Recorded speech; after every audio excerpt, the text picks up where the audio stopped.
I got heaps of clients that are never going to fight, but I've seen what, in particular, just being a part of martial arts and boxing has given them. And I watch these people grow over weeks. It's like they come in, they're like, I had a client in Sydney, the sweetest, one of the sweetest women I've ever met. And she came to me for sessions because she was really,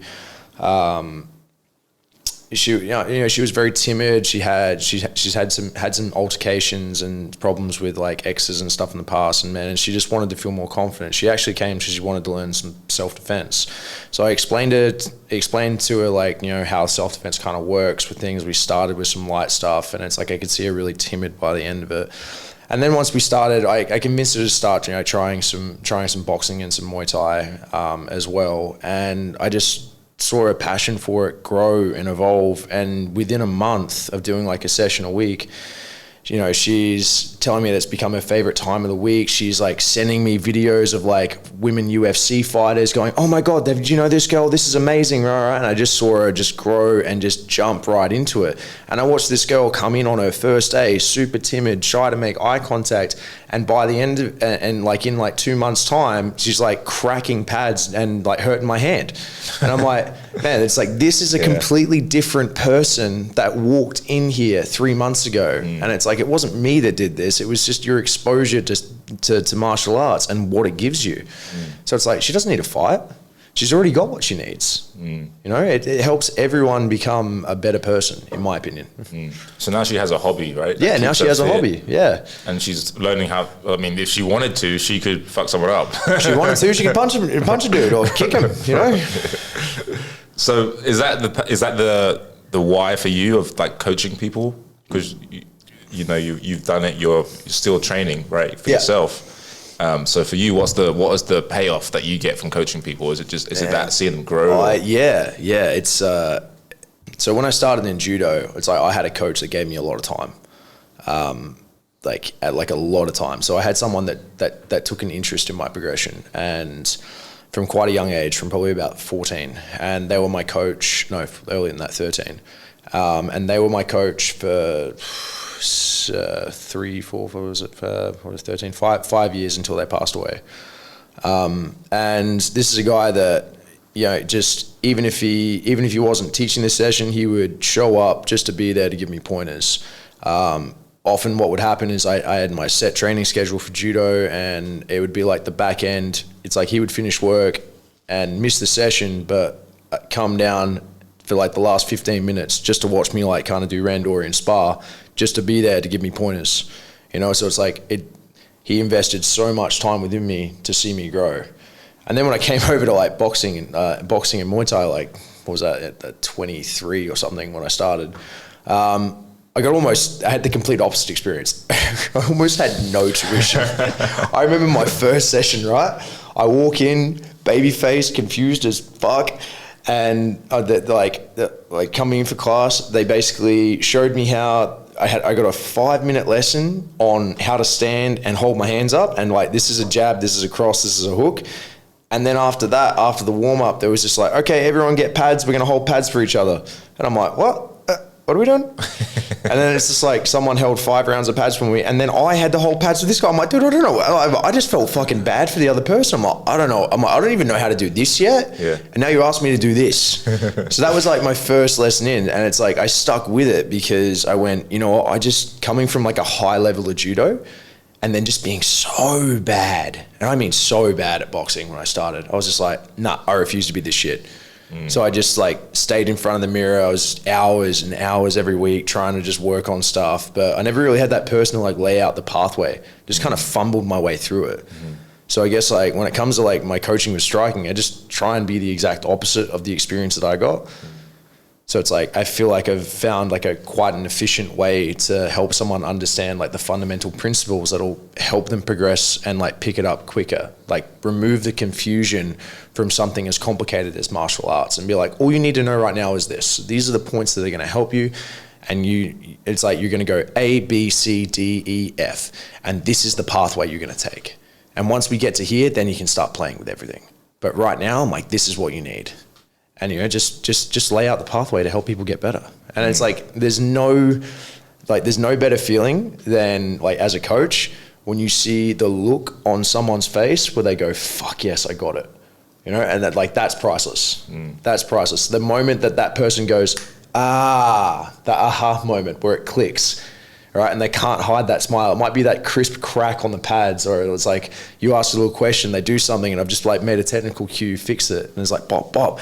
And they like hit this combination hard, and they're like, that little smile just like pricks up on the side of the thing. And I'm like, that felt good, didn't it? And they're like, yeah, you know, like that's awesome. That's awesome. Or someone comes back to you and you're like, hey, that tip that you gave me the other day, I've been working on that drill. It's really helping. You know, it's like those bits, man. That's why I do it. Yeah. Because it makes you, it's like confirmation that you're adding, like making a difference, right? It's like, it's like I want to make a difference in someone's life. It's just my asset or my tool to be able to do that is teaching martial arts. It's what I'm best at. You know, it's like, I just want to add value to someone else's life, make their life better in whatever way it is. Because it's not just, because it's like you're not just giving them like removing the confusion from just learning that technique. You're giving them everything else that goes with it. It's like when that person finally nails at something, they've accomplished something. So now they feel accomplished, right? They get that sense of satisfaction that they achieved something. And ultimately it's like, man, that's a really good, that's an amazing gift to give someone. It's like helping, it's like literally just helping other people feel that self of achievement and confidence within themselves.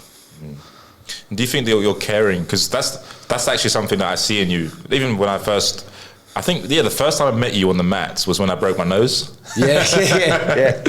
And even then, we're drilling and you were like teaching me stuff. I didn't even ask you to like teach me stuff, but you're like showing me stuff that like really helped my game. Like the first time I'm drilling with you. Yeah. And it's just like that caring quality like shines through in everything that you do.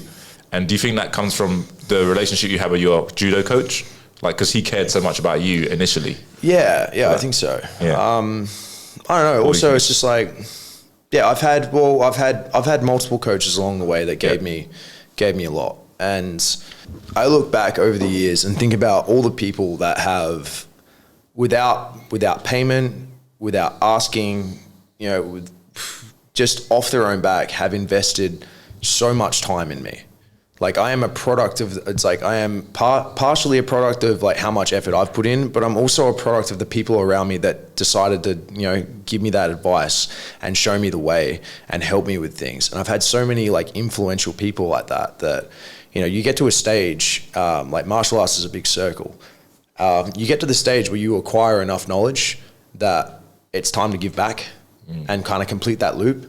So you can't just take from it forever. Like it's a community. It's I can't just like I'm always going to be learning till I'm in my 80s. I'll still be finding stuff new that I don't know. But there's definitely a point where it's like, okay, I gotta start. Like the knowledge is no good only in my head. I gotta start sharing some of this. And it's like I only got to give you one piece of advice that you go and I'm like, sweet, passed on, generations passing down, because that's the only reason the information is in my head is because someone did that to me. So I don't want to stop the loop. I want to keep that loop going. I'll give it to the next person. Then there'll be a day where you'll remember it'll be one thing I said, hopefully you remember it. And then you'll be with like someone new on the mats and they'll do the same thing and something will click in your head and you'll go, oh, try this. And you'll start giving them advice and the loop continues. I did that literally yesterday. There we go. They're like, why do you keep doing the armbar like this? And I was like, oh, Luke told me to finish on top because if you don't want to go if you can finish on top. And I was like, oh, Luke told me that. Yeah, exactly. But also Justin too, but like, I was going to say, don't let Justin see that because he'll just be like, that motherfucker. I taught him how to finish an armbar on top. He goes, Luke just did it to him more. Justin's probably watching and he's like, He's like, this prick. Luke thinks he's coming back to my gym when his knee's done. Well, that's that's really cool, man. Like the caring quality in the coach, because that's something that, like for example, when I was in England at that boxing club, I didn't feel that.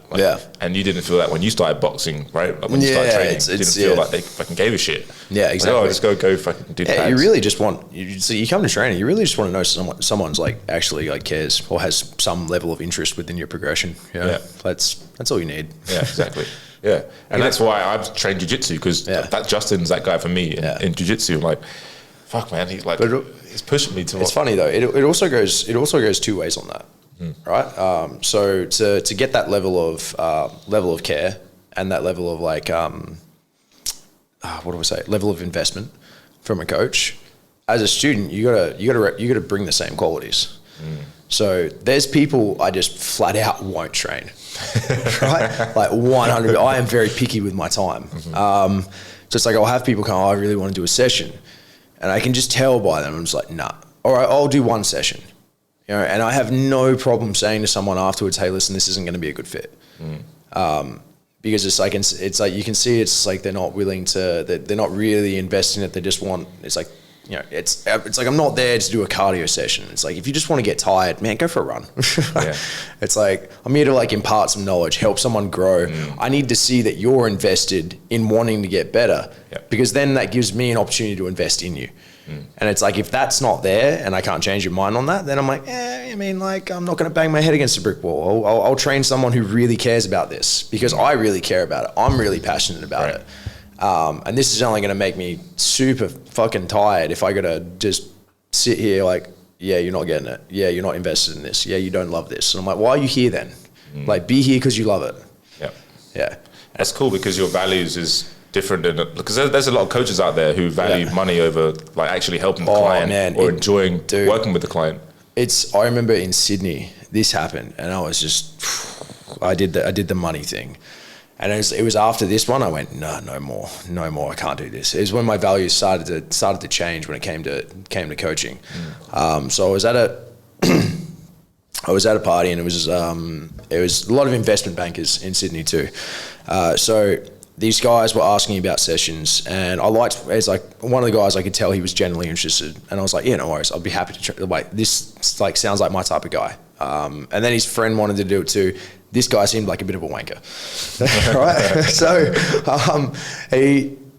they asked for a session, and I think I just gave him, because I was fully booked out, so I gave him that like, I'm going to give you the price where it's just like I can't do this. So I gave him just an exorbitant fee for a session, and they both went, yep, no worries. And I'm like, fuck, now I got to do it. Like, I gave it that one, like, I'm going to give you a price because I'm being polite. And I just feel like it's better than saying like, no, I can't do it. And then I'm like, I'm just going to give you the opportunity to say no. And they both said yes. And I'm like, oh, okay. First guy, amazing. Second guy that I thought was going to be a bit of a tosser, definitely was. Did not gel. I could not find the common ground with this guy because there was no love and passion for martial arts. He just wanted to hit shit as hard as possible. And I'm like, man, I am not a punching bag. That was the hardest. I think I charged him like $300 for the hour, which was way more than I've ever charged anyone. And I was just like, I finished that hour and went, I am never doing that again. Technically, it's the most I've ever made in an hour. But I'm like, not worth my time at all. I'm like, I feel so physically and mentally drained. It was like someone just sucked my soul for an hour. Wow. You know, but yeah, exactly. It's like, but most of the people I work with now, they're so invested within it that it's, man, an hour just flies by. You know, it's just, I'm just there helping someone grow for an hour, and I get to the end of it, and it gives, if I work with the right people, it gives me energy. I'll work with the right people back to back, 8 hours a day, 5 days a week, and never get tired, because I feed off that energy from the other person. If I see you starting to get it, and I see you starting to come alive and starting to, like, we talked about, like that sense of achievement and things starting to click, you know, and it's like, we're there to tackle a goal together. If I can help you get close to where you want to be, then man, I can do that work all day long. Yeah, but they have to want it, right? Like they have to want it. Yeah, they can't just want to like let out their fucking anger. Yeah, well, I mean, there's times there is times where you do need that. Like it is a good self release, but then it's like we're both achieving something else there.